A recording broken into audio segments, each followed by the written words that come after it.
Que a boa mão de Deus esteja com você. Sou o professor Rogério de Souza, junto com o Instituto Supera. A Igreja de Cristo já faz apologética há 2000 anos. Quando ela sofreu a reforma protestante, os protestantes eles voltaram com as bases da fé cristã para o ensino dos apóstolos, Novo Testamento. E agora, depois da reforma, já nós estamos aí há mais de 500 anos em campo de batalha. Vieram os evangélicos, vieram os avivalistas, vieram os pentecostais e agora é o tempo do neopentecostalismo. São aqueles que abraçam alguns ensinamentos da palavra de Deus, mas fazem um casamento com as outras religiões.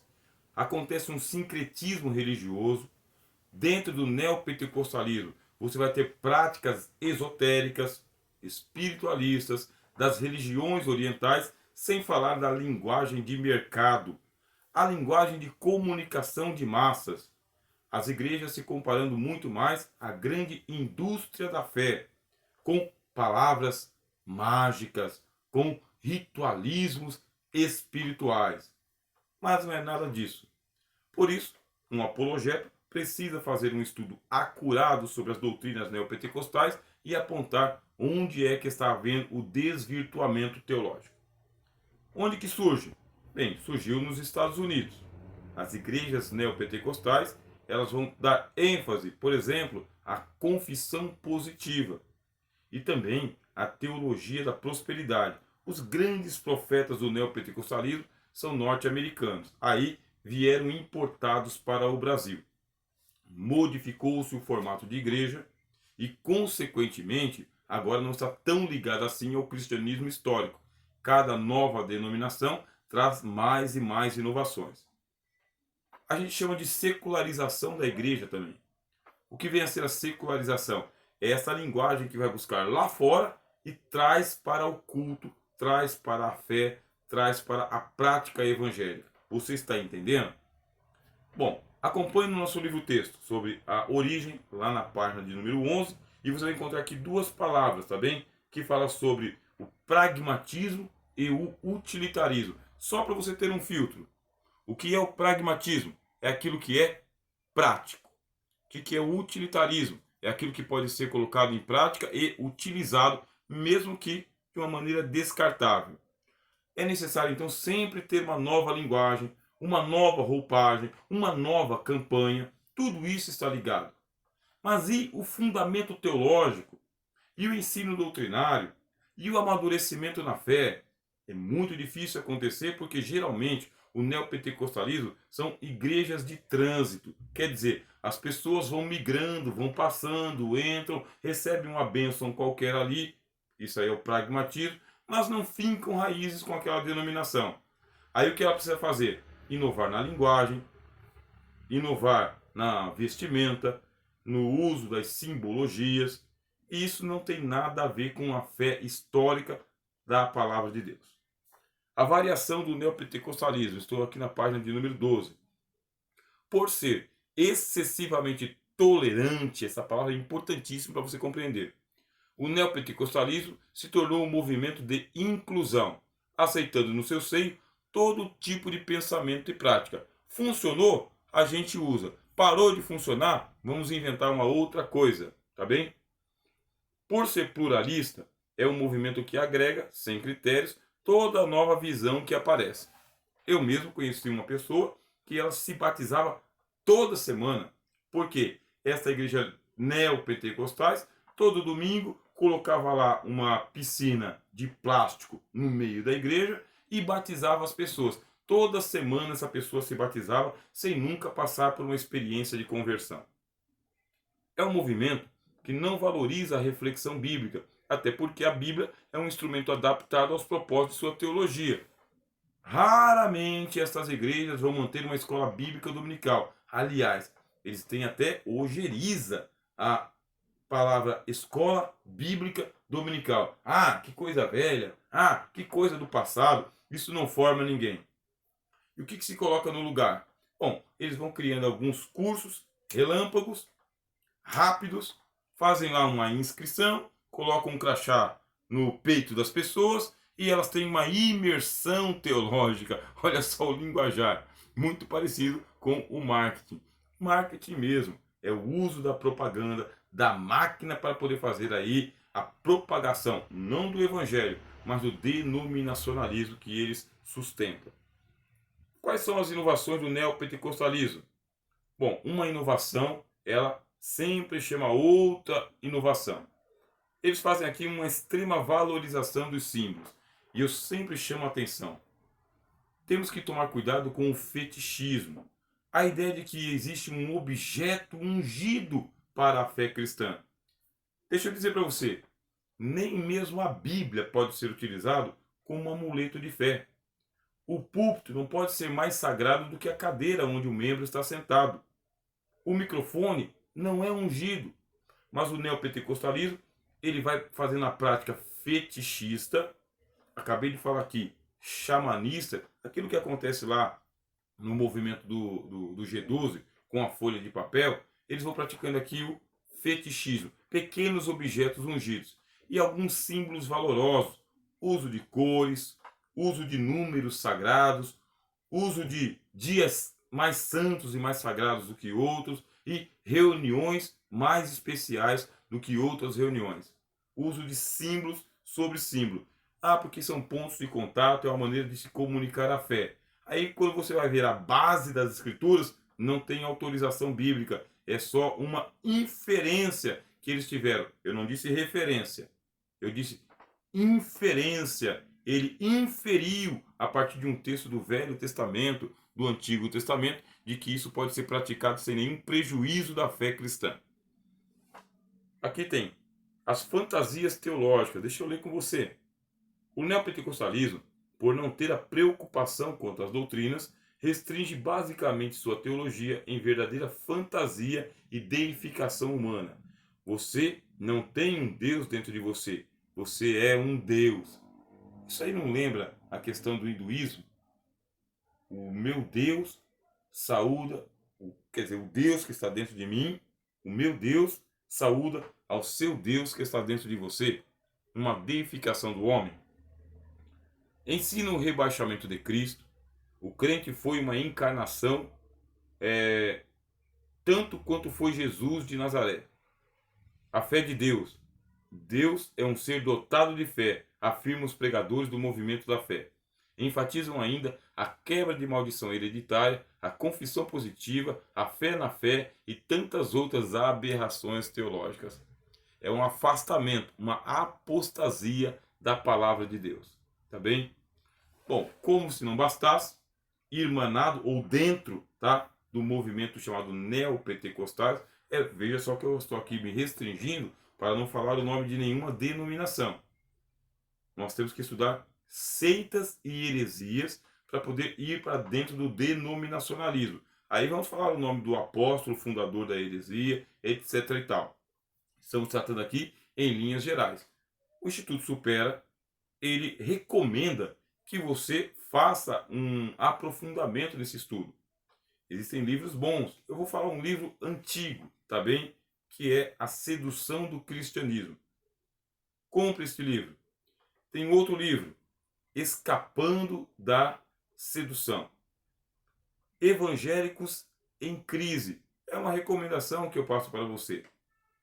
Vá em busca da apologética, vá em busca desses livros que tratam da doutrina e você vai conhecer os apóstolos, as datas, os lugares e os principais ensinamentos dele. Nós aqui, por precaução, inclusive, estamos falando em linhas gerais. Dentro do neopentecostalismo, irmanado com o neopentecostalismo, tem a teologia da prosperidade. Tá bem? Raízes históricas da teologia da prosperidade. Ao discorrermos sobre a teologia da prosperidade, não estamos tratando propriamente de uma seita. Estamos sim cuidando de advertir contra as distorções dos ensinos que ela traz para perverter a genuína fé cristã. Aqui nós temos os pressupostos da teologia da prosperidade, página de número 14 do livro texto, tá bem? A prosperidade como objetivo e não como consequência. Professor, a Bíblia ensina a teologia da prosperidade? A resposta é sim. Você vê entre os batistas, principalmente, que eles ensinam sobre a teologia da mordomia cristã. Quer dizer, cada um de nós é um mordomo de Cristo e nós temos que cuidar bem dos dons que o Senhor Jesus nos deu. Inclusive, os dons materiais.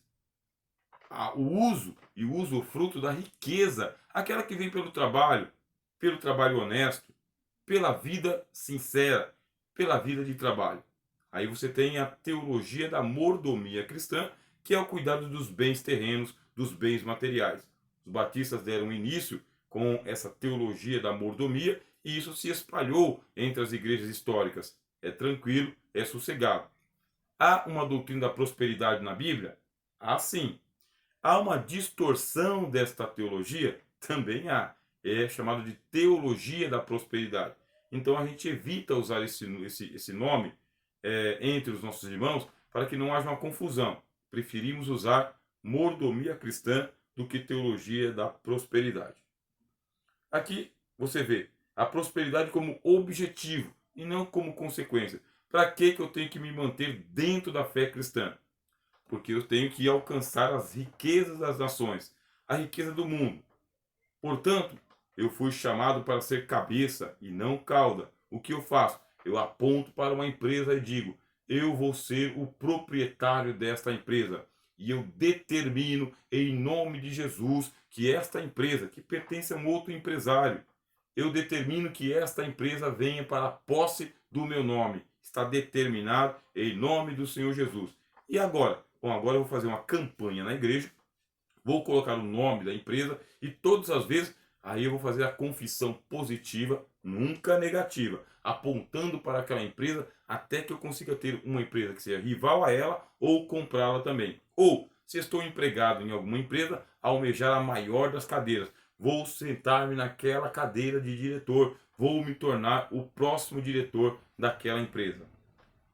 Bom, existe uma prática que é chamada de neurolinguística. Como eu falei para vocês sobre o neopentecostalismo, existe o secularismo. Quer dizer, ensinamentos que são utilizados lá no mercado são trazidos para dentro da profissão de fé cristã. Aí tem essa que eu estou falando para vocês aqui, que é a neurolinguística. Eu faço uma reprogramação da minha pessoa, tirando palavras negativas e colocando palavras positivas. A neurolinguística. Eu determino, eu confesso, eu profetizo.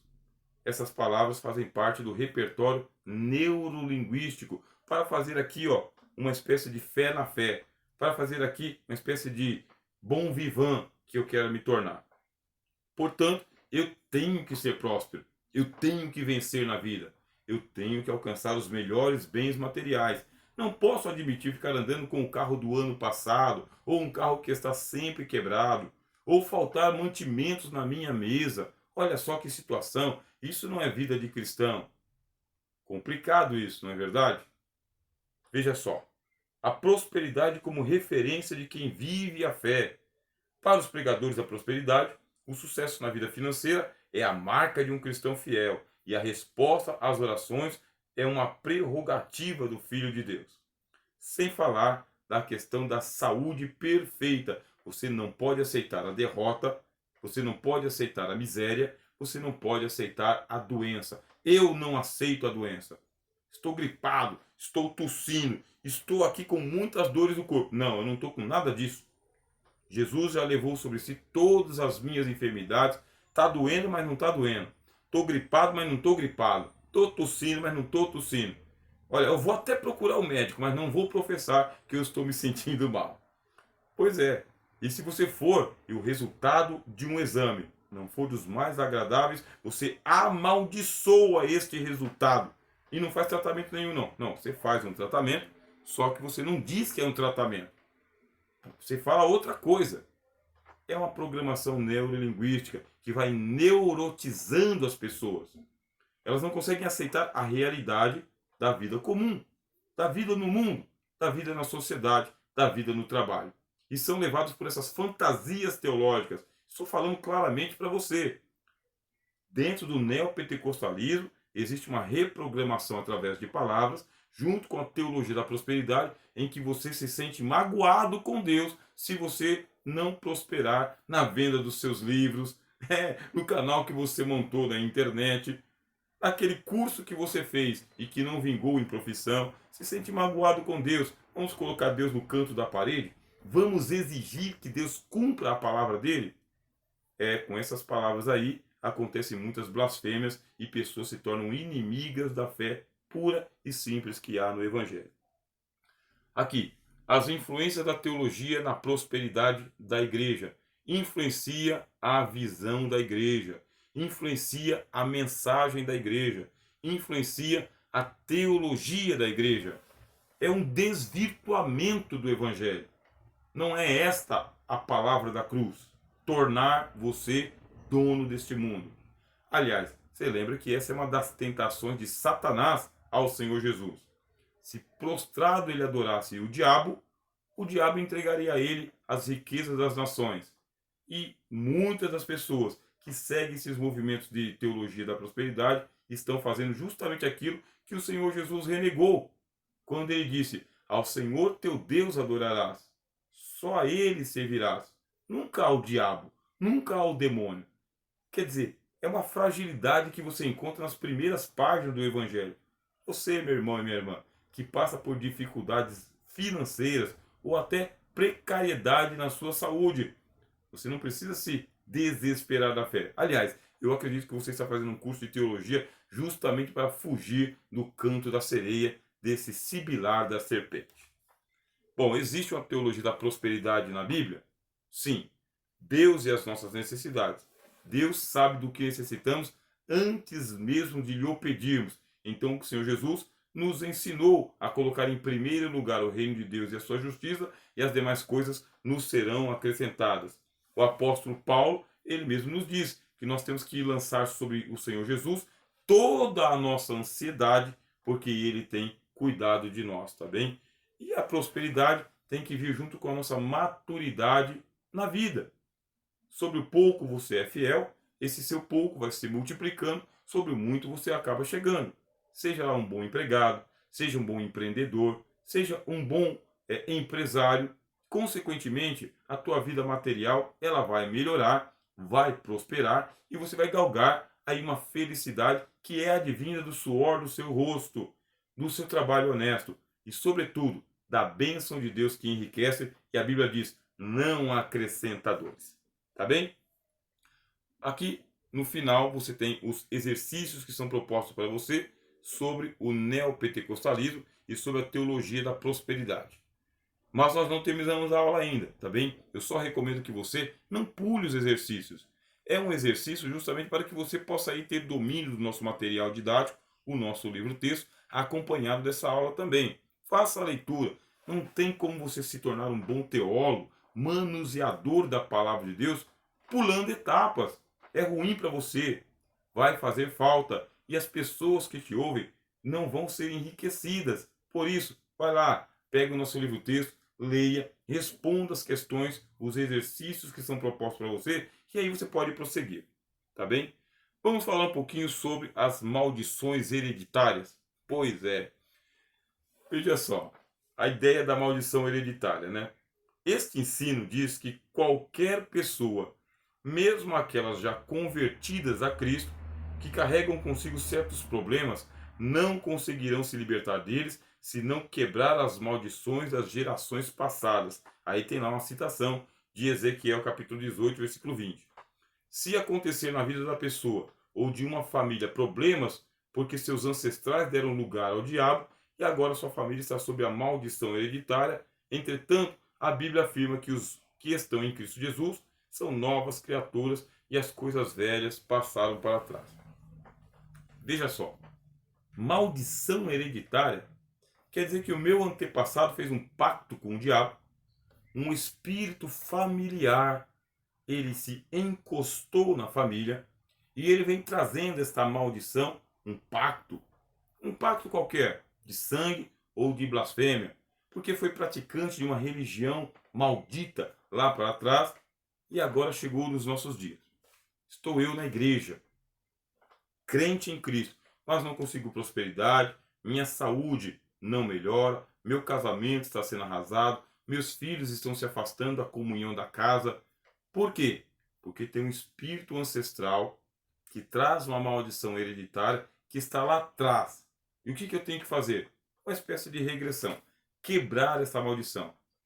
O que é interessante é que esta quebra de maldições nunca é gratuita. Saiba disso. Sempre tem um preço a mais para pagar. Uma campanha a mais para fazer. Um voto que é necessário. E um guru, um mestre iluminado, que vai conseguir chegar lá no seu passado desastroso, que nem foi você que cometeu, para ele, com os poderes mágicos da fé cristã, levantar a sua espada mágica, lançar uma frase de efeito e quebrar a maldição hereditária. Eu não estou simplificando. Pessoas que pertencem aos movimentos, que saíram, que escaparam dessa sedução, dão seus relatos, dão seus depoimentos de quantos tempos eles permaneceram lá e quantas maldições hereditárias eles tiveram que quebrar. Foram quebradas? Não, não foram quebradas porque isso não é ensino da palavra de Deus. Não tem nada a ver com o evangelho, tá bem? A pessoa vai carregando o pecado dos seus antepassados. Aqui tem aqui, ó, a punição do pecado dos pais nos filhos. Vai se carregando de geração em geração até descobrir que bendito ou maldito pecado foi cometido lá pelo meu vovô, bisavô, tataravô, ancestral da antiguidade. Doenças que são maldições hereditárias, né? Que pode ser um simples reumatismo até um severo câncer. E isso aí é apenas uma maldição espiritual que tem que ser quebrada. Aí, maldição de nomes próprios. Pois é, rapaz, você vai diretamente para o nome, né? E o nome carrega uma maldição. Você vai na etimologia do nome, significa azarado, desastrado, amargo, amarga. É, um bode velho qualquer. Vamos mudar o seu nome. Vamos fazer um rebatido. Colocar uma letra a mais ou tirar uma letra. Você está pisando diretamente no terreno do ocultismo. É uma prática ocultismo, que pode ser astrologia, numerologia, cromoterapia. Ora, todas as práticas de feitiçaria são condenadas pela palavra de Deus e disso a gente não tem dúvida, né? Pergunta-se: há poder nas suas palavras? Poder para amaldiçoar e abençoar? As palavras têm um poder absoluto e influenciam. Bom, o que a gente vê aqui no nosso livro-texto? A responsabilidade ela é individual. Existe uma mania de transferência. Quer dizer, ao invés de assumir a própria culpa, fica se procurando quem foi que mexeu no meu queijo. Eu estou falando para você procurar, inclusive aí, na literatura, um livro chamado Quem Mexeu no Meu Queijo. Alguém é responsável por essa vida desastrada que eu estou tendo aqui. Quem? Alguém lá fora. Alguém lá atrás. Nunca eu. É a mania de transferência. O medo de assumir, ou seja, desmascare-se. Meia culpa, meia tão grande culpa, é a confissão de que se há algum erro, esse erro ele é pessoal e intransferível. É como está escrito. Nós vamos retirar esse provérbio da vida dos crentes, de que os filhos e os pais comeram as uvas verdes e o dente dos filhos é que apodreceu. Existe uma lei de semeadura? Lógico. Mas não é o aqui se faz, o aqui se paga. Mas sim, tudo quanto o homem fizer, isto ele vai receber de volta. Tudo que o homem semear, isso ele também ceifará. Aí fala-se aqui de maldição hereditária ou falta de santificação. Justamente, se a pessoa tem uma vida eivada de pecados, práticas pecaminosas ou vícios comuns, vícios da carne, consequentemente, a saúde vai para o brejo, a psicologia vai para o brejo, a renda familiar vai para o brejo também e a carreira ministerial não se alavanca de jeito nenhum. A pessoa está cheia de problemas pessoais. Quer dizer, não é uma maldição hereditária. Basta colocar a cabeça no lugar e o pé no chão, tá bem? Existe uma bênção, veja só, chamada conversão. Abandono dos pecados, abandono dos vícios, pé no chão, fé em Cristo, cabeça no lugar, consequentemente a vida volta para os trilhos, porque Deus opera em nós o seu querer e também o efetuar. Deus está conosco para nos ajudar na nossa conversão genuína e total. Aqui tem uma saída chamada santificação. Pronto. Entrega teu caminho ao Senhor, ponha em ordem a tua vida, busca o Senhor de todo o teu coração, consequentemente, o poder do Espírito Santo vai transformar você numa bênção em tudo quanto você fizer. Esse é o ensinamento que você pode levar tranquilamente e sadiamente para a tua igreja, para aqueles que te ouvirem, para que todos deem graças a Deus que nós não temos problema algum com os nossos antepassados. Bom, estamos chegando aqui aos instantes finais dessa nossa segunda parte da aula. Espero que você tenha gostado, que o Senhor Jesus te abençoe e te guarde. Sou o professor Rogério de Souza, junto com o Instituto Supera. Prepare-se, agora na terceira aula nós vamos falar sobre a batalha espiritual ou valorização dos demônios.